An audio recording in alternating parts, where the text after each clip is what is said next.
Продолжуваме понатаму, односно во студио веќе ја пречекуваме директорката на Институтот за јавно здравје Марија Андоновска.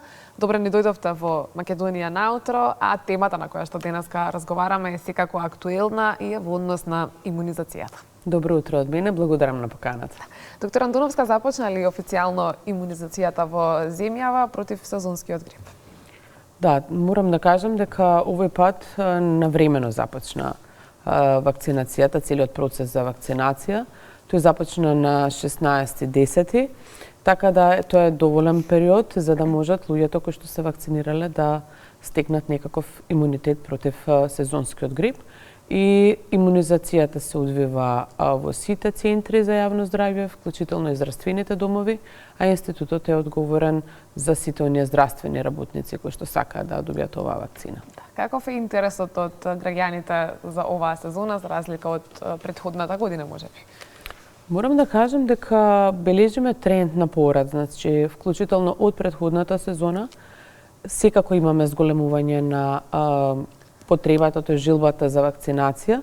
Имаме пријавено 75.330 граѓани кои што сакаат од ранливите групи кои што би сакале да се вакцинираат. Во моментот се вакцинирани 44.736 и повторно потенцирам дека имаме еден тренд на зголемување на интересот на луѓето кои што сакаат да добијат оваа вакцина. Кој од граѓаните ги споменавте ранливите категории, меѓутоа кој има нив приоритет при вакцинирањето? Дали некои од тие групи треба посебно да внимаваат и да ги слушаат вашите препораки за заштита на нивното здравје?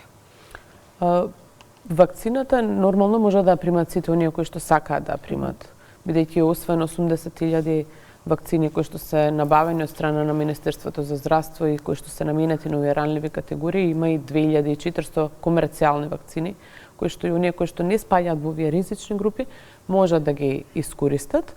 Да, ранливите групи се оние каде што ние како институт и воглавно се препорачува да примат оваа вакцина, тоа се луѓето над 65 години, децата од 6 месеци до 56 месеци, понатака трудниците, оние кои што имаат хронични заболувања и секако здравствените работници.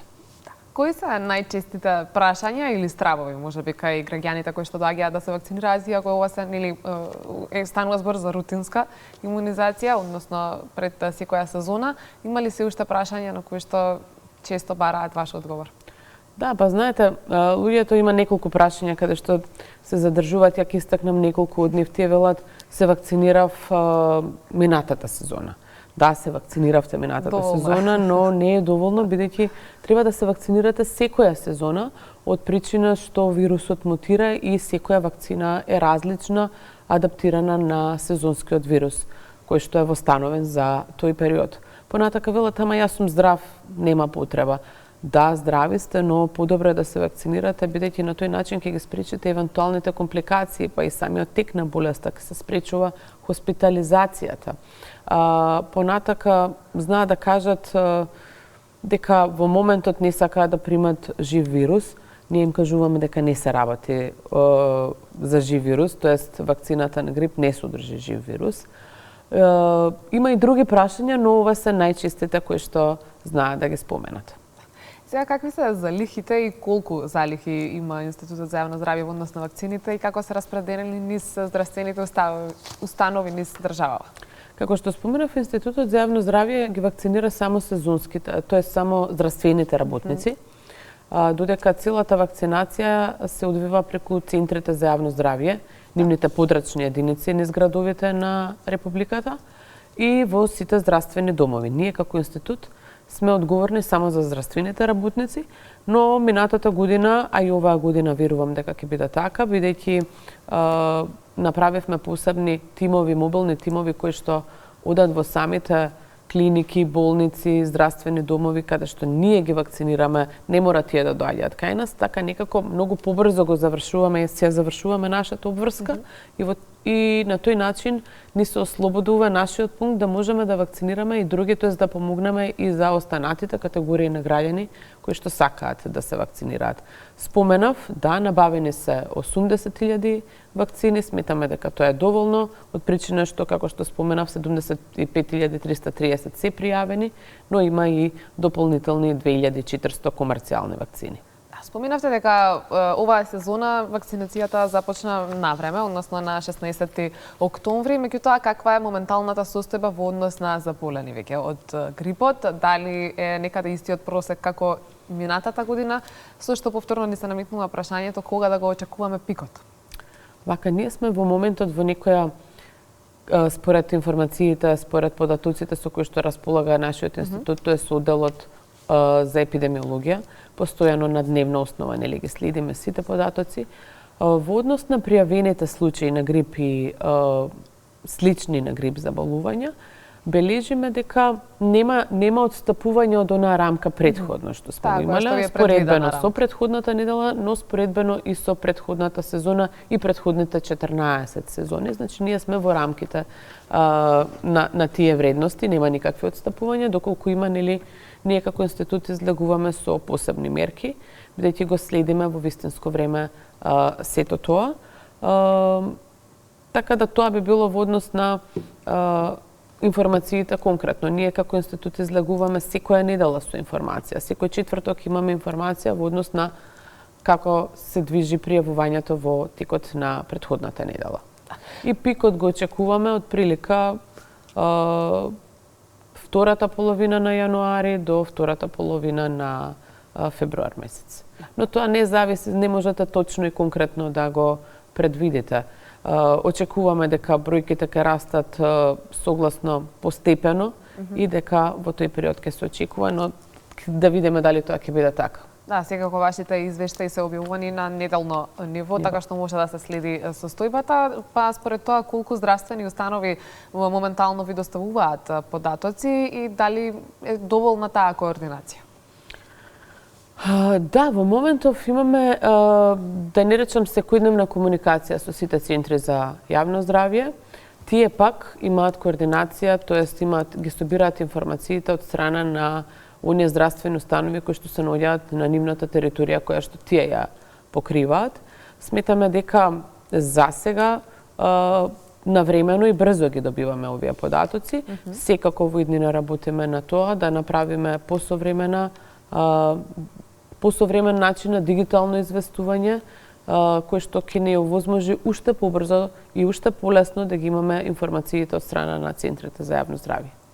Кои се најчестите предизвици кои што можеби како институт ги имате, не само во овој период од годината, туку и воопшто во однос на поттикнување на јавната свест за имунизацијата, без разлика дали станува збор за редовните вакцини или кај повозрастните, оние кои што секоја сезона би требало да бидат дел од пријавените и кои што ќе чекаат вакцина, туку и воопшто во Македонија, каква е свесноста за имунизирање?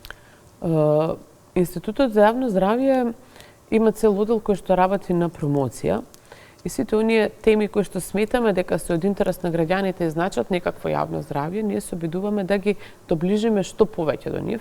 Исто така и вакцинацијата, не само за сезонската вакцина, туку и за оној вообичаен тековен календар на вакцини што редовно треба да ги примаат граѓаните, тоест децата. И се обидуваме на секаков можен начин со кој што располагаме, нели, во однос на информирање, одредени кампањи, флаери, презентации, за да можеме да бидеме што поблиску. Тоа е нашиот предизвик. Знаете, сите теми поврзани особено со здравјето, секогаш кај луѓето предизвикуваат некаква дилема, дали треба, дали не треба, колку е тоа се правилно, колку е исправно. Ние како институт сме тука за да можеме да одговориме на сите овие дилеми и прашања, од друга страна да кажеме зошто е тоа важно и што ќе добијат луѓето доколку го направат тоа. Така да морам да кажам, ја често споменувам, ќе ја искористам и оваа прилика да споменам, ние сами тоа не го можеме сами, нели, нормално ни требаат и други институции кои што ни помагаат во пренесување на пораката до граѓаните, но најповеќе ни помагаат вие медиумите за да можеме да стигнеме до што поголем број на граѓани за да можеме да пренесеме таа порака и јас сум благодарна за тоа. Секако и истакнавте на почеток дека според овогодинешната статистика на пријавени за вакцинирање сте на некој начин задоволни, односно некој очекуван број на пријавени граѓани, меѓутоа да позборуваме и во однос на вакцините за новороденчињата и малите деца во Македонија, колку е покриена таа вакцина во Македонија, дали родителите, новите генерации родители се почесто имаат прашања и сомнеш во тие вакцини или пак забележувате пораст на вакцинирани деца и во овој поглед? Исто како и за сезонскиот грип, за сите вакцини имаат граѓаните прашања. И тоа е нормално да биде така. Ние се обидуваме во рамките на нашите можности да одговориме на сите овие дилеми кои што ги имаат граѓаните, но и родителите за своите деца. Институтот за јавно здравје врши на некој начин ги собира сите информации како се одвива вакцинацијата и за останатите вакцини и според нашите податоци опфатот за хепатит Б и хемофилус инфлуенца тип Б е над 90% во државата. За ДТП е се уште под 90%. За МРП-то вакцината е под 80%, додека за ХПВ-то е тој процент многу понизок од она што би требало да биде, додека опфатот за ревакцинација е исто така под 90%, и иако бележиме во 2024 поголем опфат за разлика од 2021 до 2023, зголемиме пораст на вакцинацијата, но сепак тој е се уште недоволен да кажеме дека сме во една зона која што треба да бидеме. Секако тука и секогаш да одговорите на прашањата на, без разлика дали се тоа родители кои што верувам дека имаат некогаш и повеќе прашања и повеќе се внимателни од останатите. Која е препораката за некако, еве и да го привршуваме разговорот во однос на тоа што е она што треба да се следи во периодов кај граѓаните од страна на симптоми и каде може да ги следат вашите препораки за заштита на јавното здравје? Нашите препораки може да ги следат на страната на Институтот за јавно здравје, како и на социјалните мрежи на Институтот за јавно здравје. Препораките се вообичаените препораки, доколку почувствуваат одредени симптоми на покачена телесна температура, засипнатост, тичење или затнат нос, кашлица, омалаксаност и така натаму, сите оние симптоми кои што упатуваат на сезонски грип или на одредени заболувања слични на грипот, во тој случај да се упатат кај нивниот матичен лекар и добро е тој истиот да ги упати нив на тестирање во Институтот за јавно здравје за да можеме да утврдиме за што станува збор и спрема тоа да се ја добијат соодветната терапија. Сега истакнавте дека пикот се очекува да биде кон крајот на оваа година и почетокот на 2026, дали тогаш треба да имаат засилена предпазливост во однос на групирањето и избегнување на секако да ги следат сите оние мерки на предпазливост, нели што би требало да прават во затворени простории, во простории каде што има многу луѓе, важат истите мерки како и претходно, така да ние како институт сме подготвени во однос на реагенсите, располагаме со сите неопходни реагенси. Нашата лабораторија за вирусологија е национална инфлуенца центар, исто така и меѓународно акредитирана. Располагаме со сите реагенси кои што можеме да им излеземе во пресрет на граѓаните кои што сакаат да бидат тестирани. Благодарам многу за денешното гостување. Се надевам дека ќе имате лесна сезона на грип и секако сите оние кои што се пријавени за вакцинирање дека ќе го направат тоа, вашите кампањи и препораки ќе бидат гласно слушнати. Благодарам и на вас за поканата. Благодарам уште еднаш. Тоа беше разговорот со доктор Марија Антоновска од Институтот за јавно здравје, односно прв човек на Институтот за јавно здравје. Разговаравме за се она што е актуелно.